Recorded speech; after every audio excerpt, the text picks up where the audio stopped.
Now if you open up your search box and type there stationery shops near me, what do you get? You get something like this, right?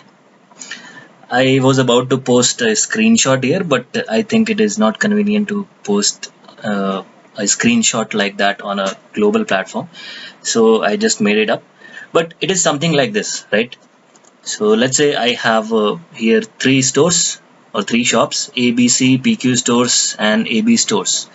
And you have to go to PQ stores, which is mentioning that it is 1.5 kilometers from your location. All right. So you have only one information, that PQ stores is 1.5 kilometers from your location. Is it enough? Is it enough to reach at PQ stores? No. Immediately after that, you will tap on direction, right? Because without direction, it is not significant. You have to know the direction along with the distance, then only you can reach this shop, right? So these kind of quantities where we need magnitude as well as direction, we call them vectors. In our day-to-day life, there are many such quantities which we come across, which have magnitude as well as direction to complete themselves, and they come under the category of vectors. Alright. There is another name associated with vectors. You will know that it is scalars. And what is the difference? Scalars have magnitude but no direction, whereas vectors have magnitude as well as direction. Let's take an example. For example, a person is walking 200 meters towards north. Let's say he walked with a uniform velocity or uniform speed. Okay. So if we note down just the magnitude, what is the magnitude here? 200 meters. It will come under scalar, and we call that distance, right? Distance is actually the path length which the person covered. It has no direction. It has only magnitude. He covered 200 meters. Which direction? We don't know if we are mentioning it as distance, right? In other case, we will write it complete, 200 meters towards north, and this quantity is called as displacement. Here we have a magnitude, that is 200 meter. Here we have a direction also, that is towards north. Now if someone asks how fast he traveled, then let's say we have a time 20 seconds. Let's say someone told us that he traveled 200 meters in 20 seconds uniformly. So how to calculate how fast he traveled? We will just divide the distance by time and we will get 10 meter per second. We call this speed, right? You very well know. Now here speed is given as 10 meter per second. No direction. He is traveling with 10 meter per second. In which direction? We don't know if we are mentioning it under the category of scalars, right? In other case, the quantity will be written as 10 meter per second towards north. The person is traveling with 10 meter per second. In which direction? Towards north. This is a vector quantity and we call it velocity.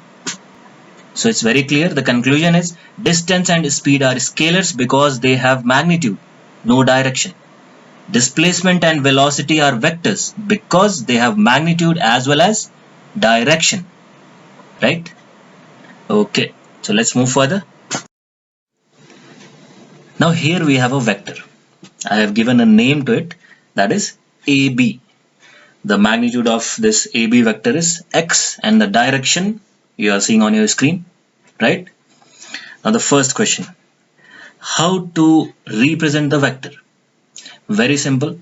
Write the name and put an arrow over it. That's it. Second question, how to express a vector? Well, for that, let's assume that a vector of magnitude 1 unit along AB is given by A. The statement is there on your screen. have a look at it again and read it out. We are taking a vector of magnitude 1 unit. I am taking the unit as meters here. So let's say there is a vector of 1 meter along AB which is represented by A. Alright. So if 1 meter is represented by A, how do we represent x meters? Simple. It will be XA. Right? And A here is called as unit vector. Actually, the unit vector is defined as a vector which has a magnitude of 1 unit, and it is actually the representation of the direction of a particular vector for which we are writing the expression, right? In this case it is AB. Alright, so keep in mind how do we express the vectors, and let's proceed further. Generally, we represent the position of a body in terms of Cartesian coordinates, which is x, y, z. For example, it can be 3, 4, 6 or 4, 7, 9. We represent the positions of the body like this, right? In mathematics, in physics, everywhere. So we need to define unit vectors along x, along y, along z, right? So unit vector along x is I. Unit vector along y is j, and along z is k. In your books you may find it as I cap, j cap and k cap, but it is just the representation. Doesn't matter how you are representing it. Alright. Now, for example, you have a quantity which has a magnitude of 5 units. And if you have to represent in Cartesian coordinates, how do we represent that? Something like this. If this quantity has a direction along the x-axis, it will be 5i. If it is along y-axis, it will be 5j. Along z-axis, it will be 5k. Very simple. Alright. Now, the next part is how to add vectors. Actually, if we have scalars, we can add it algebraically, right? But the question is how to add vectors, or how to find the resultant of two vectors. For example, if a person is walking along x direction and initially he walked for 4 units, what will be the displacement vector? 4i, right? Again he walked for 3 units, so the next vector will be 3i. Now what is the resultant vector for the whole trip? It is 4i plus 3i is equal to 7i. Very simple. Now there is another case. Initially, he walked along x-axis for 4 units. Then he took a turn. He walked along y direction for 3 units. Now where is the resultant displacement? What is the position of the resultant vector? Here also it's nothing tricky. We know that displacement is the shortest distance between initial position and final position, right? That's it. This is your resultant vector. AB is your resultant vector in this case. And how do we represent that? 4i plus 3j. AB vector is given as 4i plus 3j, which is the resultant of AO vector and OB vector. Very simple. Now what is the magnitude of AB? We know Pythagoras theorem. It is 5 units. Now to represent the direction of the resultant vector, we take an angle theta with the reference. Here we are taking the reference as AO because that is along x direction.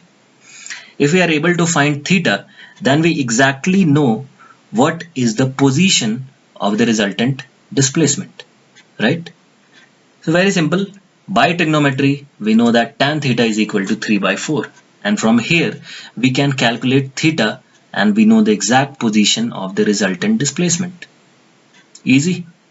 Now, in our textbooks, we are given questions like two vectors of magnitude 4 units and 5 units have an angle of theta between them. Find the resultant vector. Now, before we find the resultant, we have to keep few things in mind. The first point is The angle between the two vectors is the angle they make after joining their tails. For example, here we have two vectors. Generally we make a mistake. We mention this angle as theta, which is wrong. This is not the angle between them. What we have to do is we have to join their tails. How do we do that? We extend one of the vectors like this. Now their tails are joined. Now we can say that this is the angle theta. So keep this in mind. Generally, kids make this mistake.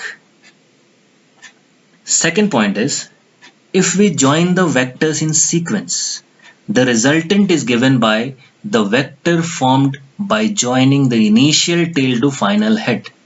Remember this phrase, initial tail to final head.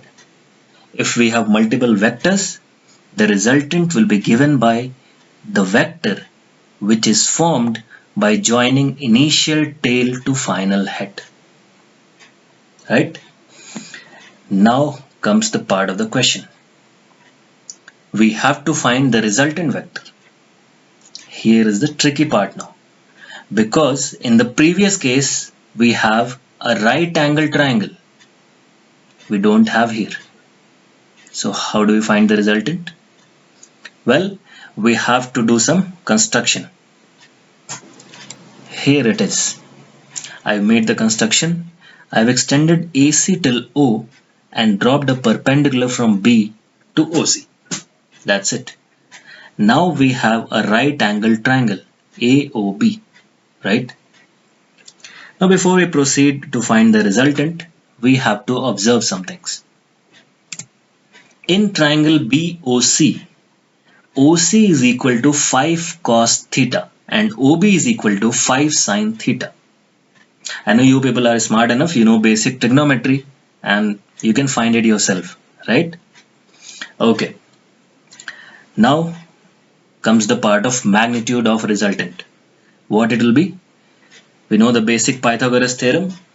The expression goes like AB is equal to under root AC plus OC whole square plus OB square. It's very long to say, but I think it's very easy because AB square is AO square plus OB square. And what is AO? AO is AC plus OC, right? And from that, this expression is coming out. Alright, let's place the values. It goes like this.